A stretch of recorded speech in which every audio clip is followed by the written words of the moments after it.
Bishop Jasajan said in him, Sanyama way, na dada one cafe no beka. What you want to say? Even my some monkey. Bako, what is was this in a so? Bakos were who, as so on here. Bakos were Catanano, were who's one can. And yet, San Central for no, name me and Sanwa, and also with all respect. Papa Penny, when you chair minty, with all respect. And also so, Baby, a chum who ya one can, and now so your monkey Libiana.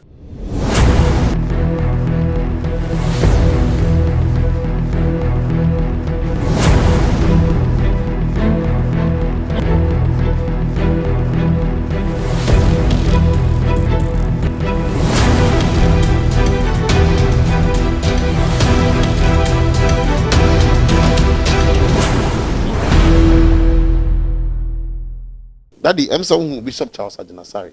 What do you make out of the comment? May you my dear no craft from him. Me pesa otobo na busem sa me baako. Na in fact me patron the okay no say one jot no. My jot down. One of them. Thank you. Eti first one, your course we are na baba second one. We are na just the program na baby. In fact, me te say o kan bibi say project yeah papa president bi yeah president bi buy wa metwa project ne so. Me te say o kan say president Kofo metwa project bi so. Yeah. And say papa John Dramani mama so metwa project bi so. That's right. Yeah de yeah papa Kofo yeah. That's right. And je papa John Dramani mama so yeah no. The man pen na adodanka kufu ado so ametoa so. Se Bishop Charles Agyasare kasa asem we ya. Age wise, I believe so chairman. But in fact, Oma menchire na de kakra. Se pani timi tu akwadafo. Na akwadaso timi tu panifo. Na obetie dia ko ntie mafutu no na beboa no. Asmo kan no nim san wanka na me be prove de ntia onim san wanka saa me panicho Bishop Charles Agyasare tama wo bank na hanom no na asori bi e won kran hanom a o matete minim se bia oba ekra na bia action wo ho e bia ba na Pentecost ana presby ewo nkran ha ebi kra baaye no na Central Gospel ewo nkran ha eso baaye no wakwa akote wo de e na wo waye leader ewo so e na do policies e hwe wo church e rule wo church nanka unim se dia ka wo so wo free tamaliba ha no nkran ha no ko senka Pentecost bi ana Assemblies of God bi anasa action anasa Central Gospel bi a oba ya na ewo ho no ko senka wo so wo de wasore ne kwhye wo masore nase nanka ofa omu policies nanka so de run wo church but oba ya no anya ne saa new law enti so oba ya na wo wanfa word miracle ankwa nkwhye action ase anfa ankwa nkwhye Central Gospel ase anase presby bia wo ba ye na wo ho ana Pentecost bia wo bank na ha na wo ho wa fa nkwa chance na wankasa ba ye no ni nyina se eye Kristo ne yesom eye nyame baako ne yesom ani ngina wan fa de na nkɔhye omu de na ase nanka omu policies no wan fa anya wo so ba sɔre because osi nyame afro nyame ama vision saa so na hu se o ma pani bi oba betena na konya so no ono so on policies e woni vision enti wa ma metwa obi policies so a untimi condemn no enti no se ebe condemn o ma pani bi oba ye wa ma to obi ade a wa ye so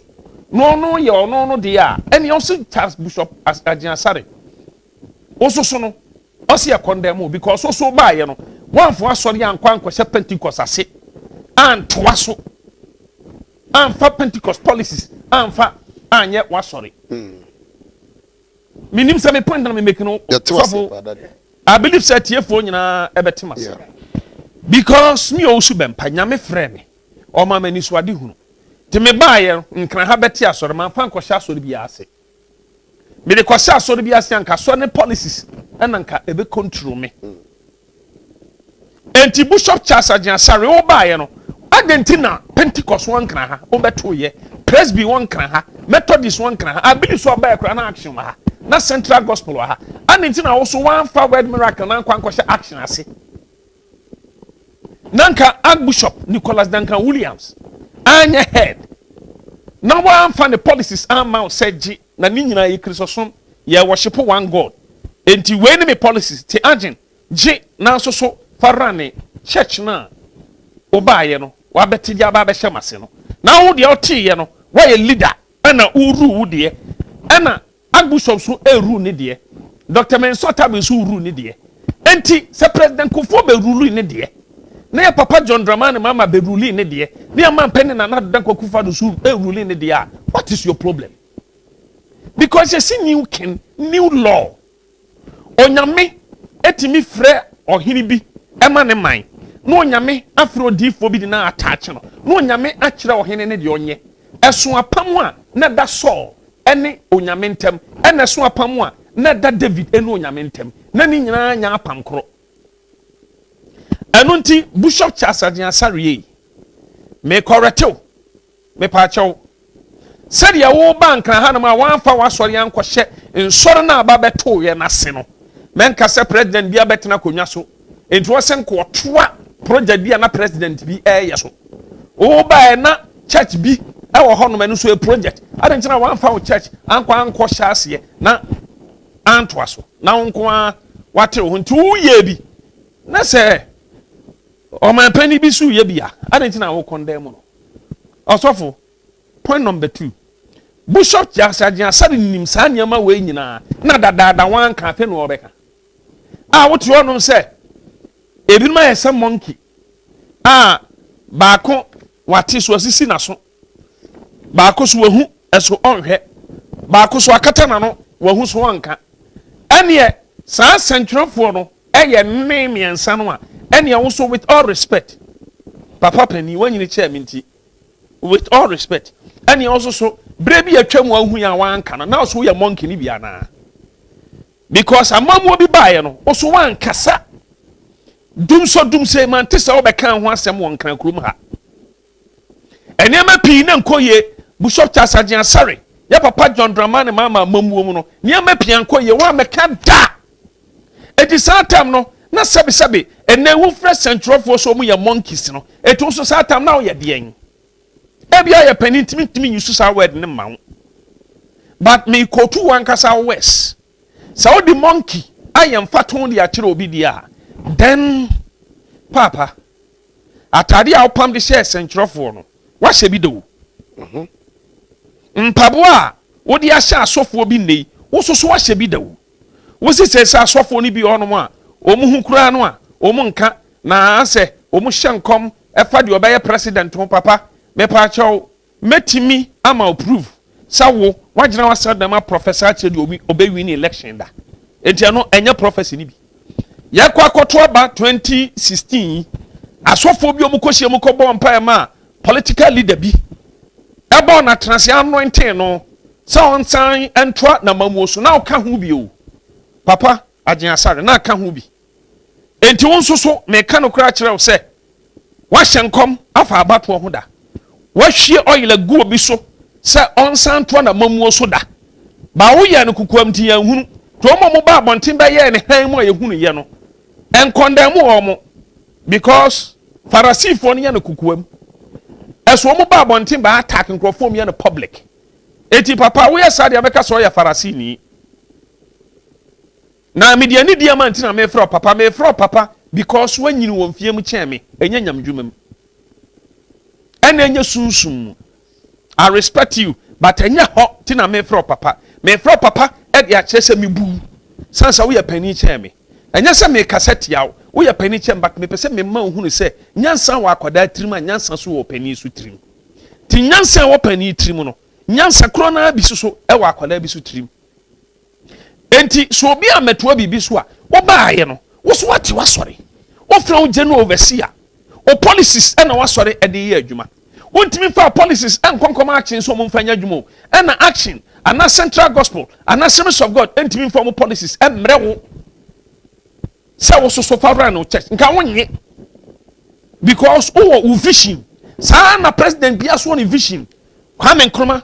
ya papa Kwame Nkrumah wanya ne ba bi ko a oje found ye ma Ghana no on the policies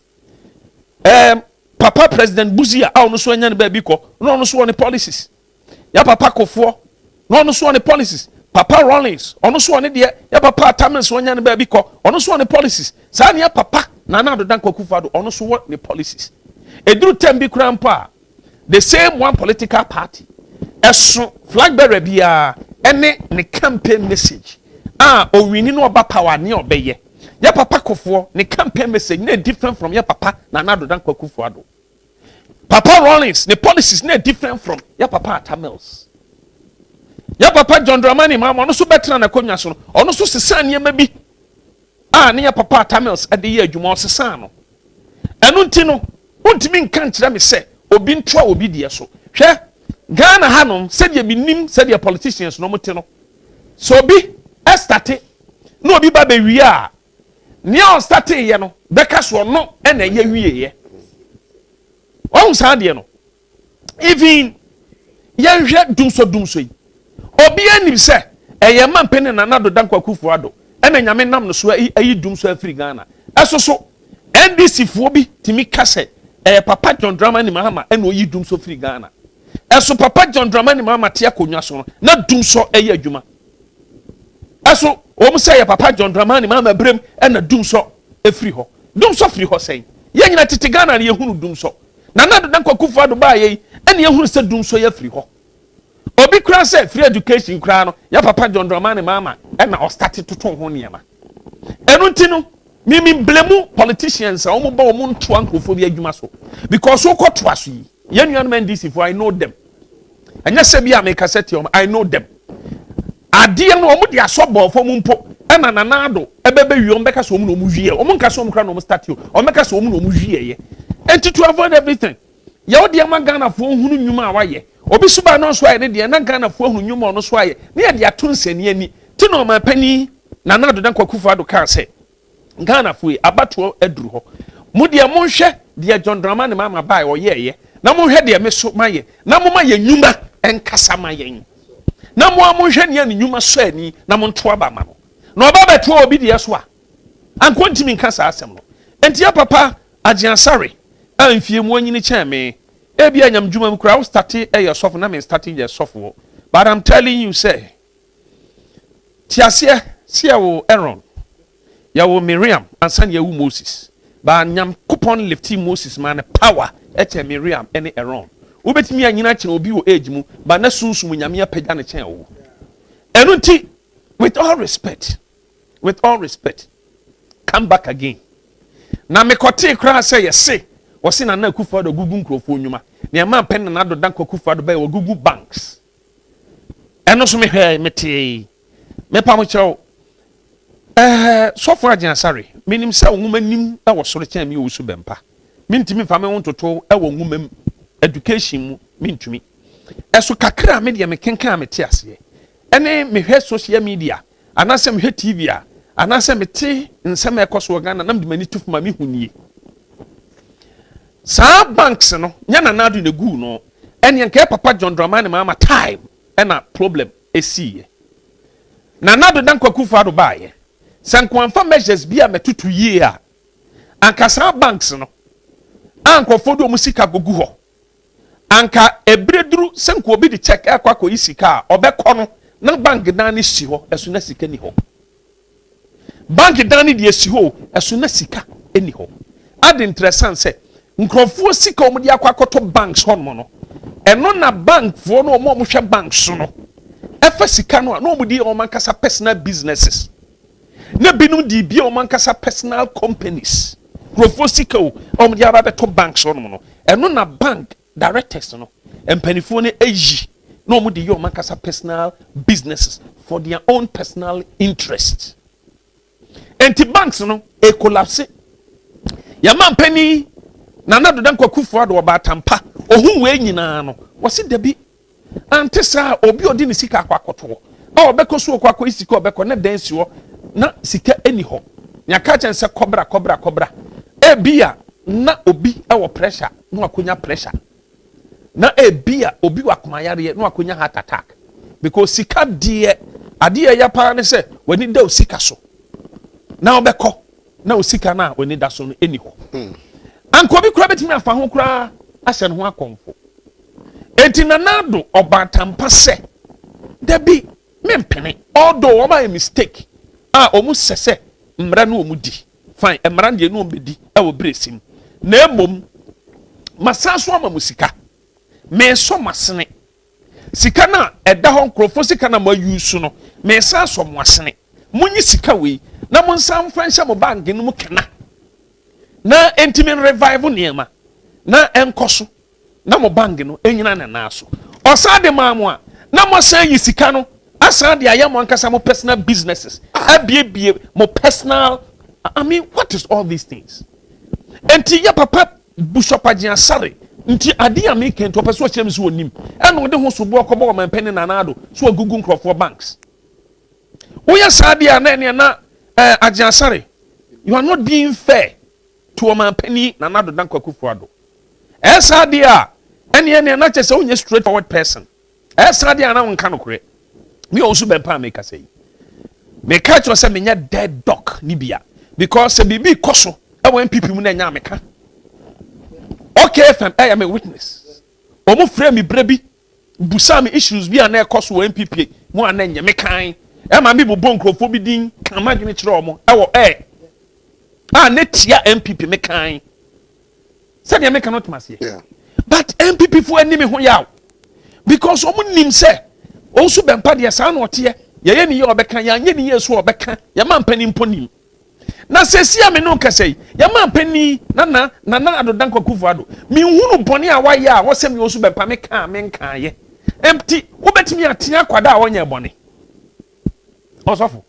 me pacho ya twe abaabu akwada a wonya bone me pacho so di suku shisha yeso a me pacho teacher obo enti ya mampani ade a woye wasaba so bo wasese ya appreciate de wo yi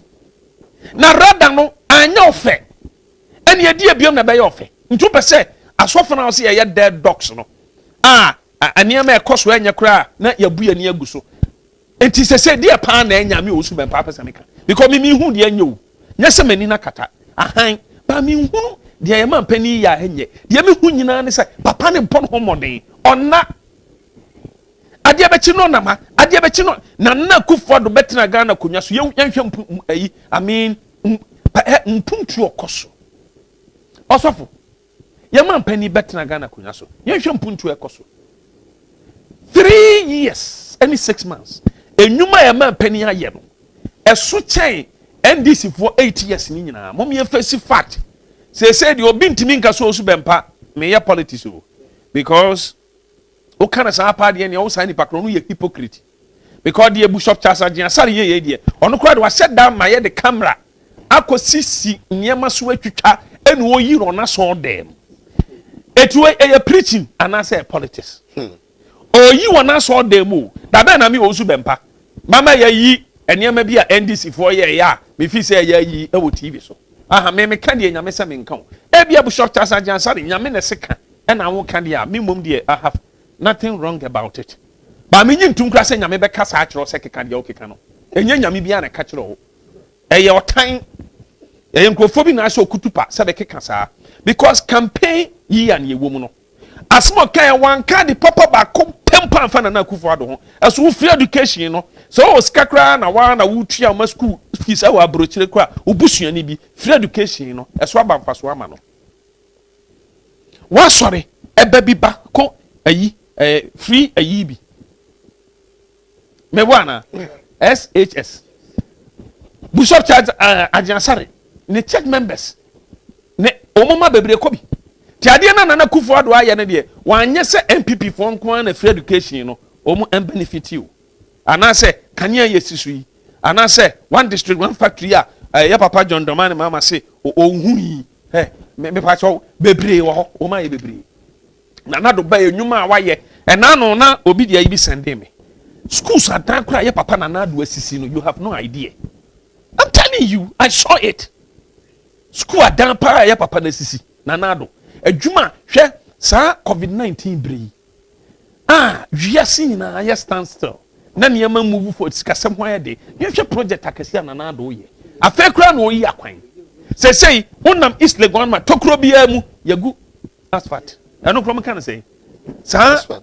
o kan say eden so for kan ye nam de eden asphalt fine asphalt school am ko en me man ko binti munya am life me asphalt baby obenam bia asphalt na no ya kumase ye ko kumase asphalt bebre ekwan no yia no yi ampanya otie Ghana fo anu masem president we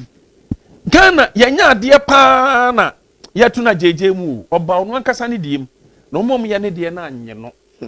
odifo bia ne monyam ero no ankasa nkrofo nam ka senka Bishop Charles Agyina Sare ko obebo omampani na nado abaso na nado ba ye ono bi ntan bi onye yimu onka se free education no eye for MPP nko no oya ama Ghana ade a oye bia no oya ma Ghana yenhwe oba ye baabi kura ba sebe nko ntanto aba mpo ma MPP na nado ye adwuma papa ho bebre anu ntino mesrew Agyina Sare uko too far please na nado megu banks enkrofo na no mu di enkrofo no mu diska na beto no sika edi bi atototo project akese wa abrochire for their own personal interest to kan ye okra matekra se banks ni bi board of directors no kra ka ho bi to okra da diska no susu wa di bi nti ja sansem na wo ka no papa now minia papa enti no Bishop Charles Agyina Sare de no me pese me man hunu se new law 20 min fa we meye politics preaching enko twitwa ne ma say na no oyiye no o se papa John Dramani mama ni school bi osisi ye oh suku de wasi a waya ade but sabi impredias na na do so ba wo so wasi schools pa wo papa I'm say point back where person you establishing say obi ka say right from the starting of Nekasa no na okasa fa mismanagement of projects but ohwe baby okasa free ye e sha se ni baby okowie ye e ka say edifo no now compete in visions na odi edifo ne asofo na ene clergyfo no some ye damn dogs ne ade na asa ebi susu say he started playing the devil's advocate akoy say obeka na wie ensin but odi bibi defe from the starting na wotumi akwa wi ntine say wo no who address issue be say obi fi say bia wo mum na who support say politicians esa bibia se na foforo ba almost ntu na dejemu but papa think say wo so no kasa free the hypocrisy aspect na kasa de ma we na ourselves voicing out long time as say na akwa say Bas Brandon ni adi na ye hu bi okafa ho ene ba bi ode ko confirm ni nyina wa hu osofwe media still mijina the mo kan no ye no kre ba mi de mijina